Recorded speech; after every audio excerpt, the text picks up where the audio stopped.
Deci, prietenul meu, stai bă jos, bă, zic ea, pula mea, bă, și-am, nu vreau să spun, bă. Așa e, bă, ia să văd, câți ai? Da. Hai, nu mă vorbea tare, picule, că... Nu mă poate, mă ucici.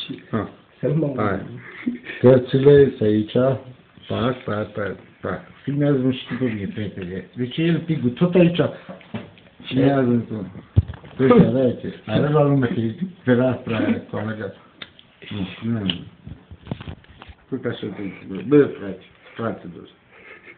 Uite, mă jut. Și stă cu picul, nu mă, că și-ați banii, gunoi. Stai, cam mult. Cine are noroc, are, vine. Așa e, pigule. Stai să vină și ăsta, mă și imediat vine. Nu mă filmează. Eu ăsta, Costan, înainte m-am filmat aici, că cu pistolul, da? Acum am zis că pușcările curat. Și e curat și pușcat deja. Acum am vedea cum a și fraților. Nu. Hai că salutul, băieți. Ne vedem tomorrow, Valentine's, tequila. Valentine's, tequila. Carnevale, stica.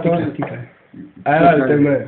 Ce, bă, asta e, numai, de berberiță să bei, țigări Marlboro cu filtru, nu? Și crocodilul la coste, nu? Da, și crocodilul la coste, noi ăștia, noi. Nu. Hai, noi doi, visa o dată, bala pula. O palmă. Super.